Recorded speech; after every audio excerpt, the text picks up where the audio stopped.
They sat at a rough plank table, and Luke studied his companion. Pete was young, about 25, he guessed. He had a dark red birthmark that ran from his right ear to his jawline. His teeth were uneven and discolored. "What you staring at?" Luke shrugged. On the table was a newspaper. He looked for the date. 29 January 1958. And his eye was caught by the headline, U.S. Moon Stays Earthbound. He read on. Cape Canaveral, Tuesday. The U.S. Navy today abandoned a second attempt to launch its space rocket Vanguard after multiple technical problems. American hopes of launching a space satellite to rival the Soviet Sputnik now rest with the Army's rival Jupiter missile. Luke looked up as some more bums drifted in. Then the pastor extemporized a prayer, and they all lined up while Mrs. Lonigan served them hot oatmeal with syrup. Luke ate 3 bowls. Afterwards, he felt much better. His hangover was receding, and he needed to find out who he was. "How long have you known me?" he said to Pete. "I don't know. You've been around a while." "I have to find out where I'm from." "What we need is a beer." "I don't want a beer. I'd like to be alone for a while." Pete shrugged and turned for the door. "See you around, then." "Maybe." As Pete went out, Luke shook Pastor Lonigan's hand. "Thank you.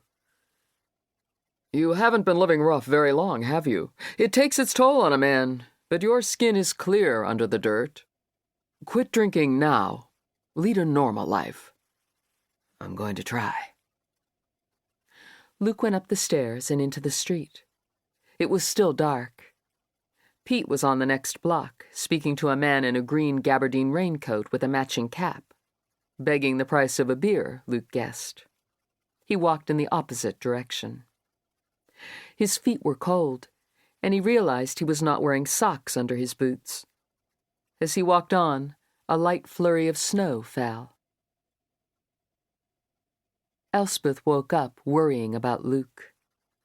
She lay in her motel room bed, her heart heavy with concern for the man she loved. Then she switched on the bedside lamp, picked up the phone, and dialed Anthony Carroll's office in Washington. No reply. She tried his home number with the same result. Had something gone wrong? Then she thought about Luke and Anthony when she'd first known them, before the war. They'd been best friends at Harvard when she was at Radcliffe. The boys were both in the Harvard Glee Club, while Elspeth had been the conductor of the Radcliffe Choral Society and had organized a joint concert in their senior year. Cambridge, Massachusetts, 1941. Elspeth Toomey fell in love with Luke the first time he kissed her, at 5 minutes to midnight, in the shadows of the Radcliffe dormitory quad. That had been 6 months ago, and now she was seeing him every day. But although it was not uncommon for Radcliffe girls to get engaged in their final year to a Harvard boy, Luke had never spoken about marriage. She looked at him sitting in a booth in Flanagan's bar, arguing with Byrne Rothston, a tall graduate student older than the rest of them. Byrne was a communist and had fought in the Spanish Civil War. "Your father's a banker," he was saying to Luke. "You'll be a banker, too." "I don't aim to be." "What, then?" "A scientist."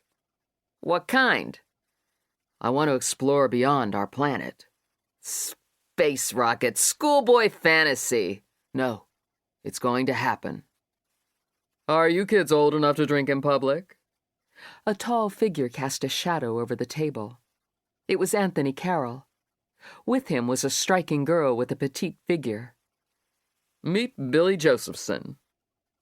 Byrne looked at her. "Jewish?"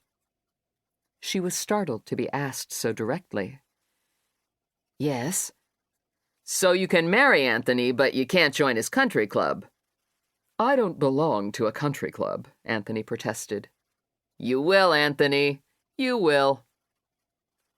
Luke said, "When Anthony said his date was called Billy, I imagined someone 6 feet tall and built like a wrestler." Billy laughed.